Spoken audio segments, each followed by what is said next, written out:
A ação judicial inicia-se com a proposição, não é, de uma petição em tribunal. Não é? No fundo, a petição ela vinca temática ou objeto processual que vai, obviamente, ser objeto de análise pelo tribunal para compor um determinado litígio. É claro que a posição que depois o réu vai manifestar quando ser chamado a deduzir uma oposição à pretensão do autor, não é? Ela, no fundo, vai definir, não é, tematicamente o objeto, não é, do processo. Mas é pela petição inicial, não é, que é assim que se designa, não é? A peça onde o autor, não é? O autor, no fundo, é também a designação processual que define o titular do direito tem de vir ao tribunal obter uma declaração para a solução do caso ou do litígio que opõe a uma outra pessoa. Então, a ação judicial ela tem início, não é? E marca o início da instância, que é assim que também se designa, através da sua apresentação em tribunal. Não é? Nessa petição, não é? O autor, obviamente, para que ela seja recebida, não é? Para que ela seja recebida, é preciso que o autor observe determinados pressupostos, desde logo. O primeiro deles, pronto, em princípio, o autor tem que ter personalidade judiciária, que esse é um dos pressupostos fundamentais para que o tribunal possa reconhecer que estão reunidos determinados requisitos que lhe permite, não é, emitir essa declaração da existência de um direito e a solução, a reintegração ou reparação desse direito violado. Então, o autor tem que ter personalidade judiciária. Já sabemos que a personalidade judiciária, não é, de acordo com aquilo que está previsto no Código de Processo Civil, aplica-se por princípio da equiparação com a personalidade jurídica, não é? Obviamente quem tiver personalidade jurídica tem em regra personalidade judiciária, não é? Que é um dos pressupostos, obviamente, para alguém poder ir ao tribunal, é ter essa personalidade judiciária.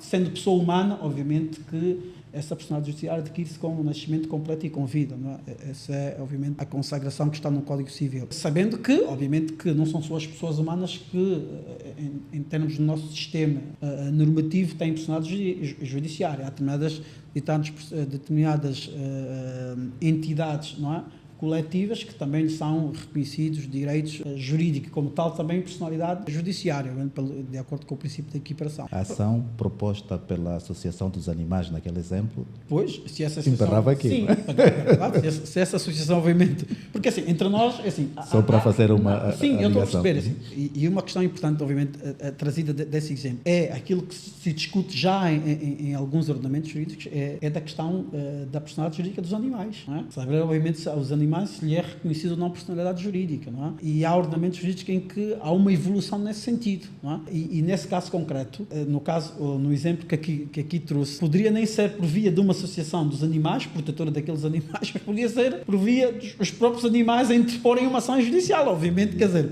representados por alguém, obviamente que esse mecanismo, esse sistema que admite, reconhece a personalidade jurídica aos animais, tinha que ter um processo, não é? Obviamente, de reconhecimento, ou pelo menos de representação judicial desses animais em caso deles pretenderem interpor uma ação. Obviamente, quer dizer, isso é um campo obviamente, onde não vamos entrar... explorar num futuro. Num futuro. Um primeiro pressuposto, então, já referi, seria a personalidade judiciária. O segundo seria a capacidade judiciária. No fundo, da mesma forma que para a personalidade judiciária há um princípio de equiparação, não é? Aquilo que é previsto na lei substantiva, no Código Civil, também se aplicaria o mesmo princípio da equiparação, ou seja, quem é dotado de capacidade jurídica também tem capacidade judiciária. No fundo, a personalidade judiciária é a suscetibilidade da pessoa ser parte num processo judicial. A capacidade judiciária é a suscetibilidade da pessoa poder estar por si num processo judicial. Significa que os mesmos mecanismos que visam suprir a incapacidade,